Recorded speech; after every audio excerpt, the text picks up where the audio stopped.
I can't even explain it, man. It was like On live hearing TV too, it. so. Hearing it, it was it's crazy. That sound, like how they then watching the floor hit and watching guys go over the side, like, I don't know, man, it's just crazy. Chaos in the wake of the Hard Rock Hotel collapse. 3 workers were killed.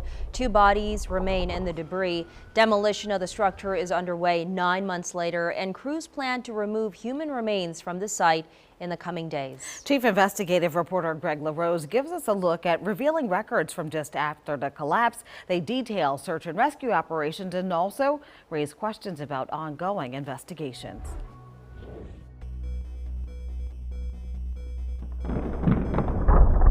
The initial thing with responding to a building collapse is the first search is for live people. Andrew Rebman is a retired state trooper from Connecticut who continues to train K-9 search teams. After that, it turns into a recovery operation. Rebman was at the scene in 1987 in Bridgeport, Connecticut, when the L'Ambiance Plaza construction site collapsed, killing 28 workers. He helped locate the bodies. We asked Rebman to review city documents that detail search and rescue operations immediately after the collapse. At the time, officials and construction crews weren't sure if there was anyone left trapped inside the building. On the day of the collapse, K-9 teams arrive at 3:30 p.m. Within 2 hours, they confirmed the location of 2 bodies, but they can't get to a possible third victim. The other individual is still believed to be in a location that is not stable, and we don't have the ability to get to him. On day 2, the body of one victim is identified as 49-year-old construction worker Anthony Magrette, a father of 4 from Harvey. Rescuers move for the first time to upper floors to search for survivors. By day 3, the logs show K-9s no longer make any live hits on survivors, changing the scope of operations. We're over 72 hours now without a live hit.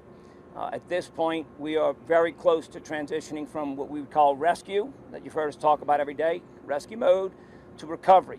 Redmond says this time frame is common in search and rescue operations based on his experience at L'Ambiance Plaza. But we were pretty confident that we had, within a couple of days, we were pretty confident we had the location of most of the victims in the collapse.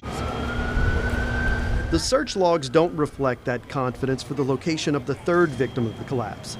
From day 1, it shows potential locations, and K-9s confirm remains in the same areas on day 3 and 4. But an exact location of the body can't be determined because the portion of the building that was pancaked wasn't safe to search. Demolition plans submitted to the city in May show 10-foot sections of crumbled slab above and on each side of the third victim have to be cleared before his remains can be removed.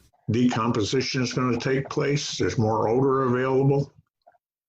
So if it is safe for a dog team, they ought to put a dog team in there and see if they can pinpoint even better than what they had.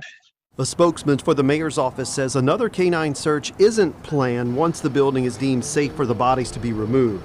They've declared the building searched sufficiently. The search log from October 15th holds another interesting revelation. It notes an employee of Citadel Builders left the site unescorted with an electronic device that looked like a computer and a box of unknown materials. Citadel was the prime contractor for the Hard Rock project. It's one of multiple defendants in several civil lawsuits regarding the collapse. Citadel denies liability. A lawyer for Citadel confirmed its employee was on the Hard Rock site to assist officials with search and rescue operations. All of the items in his possession were turned over to police, according to attorney Chris Lemieux. We asked the NOPD weeks ago about the items removed from the site and its involvement with any investigations into the collapse. So far, no answer.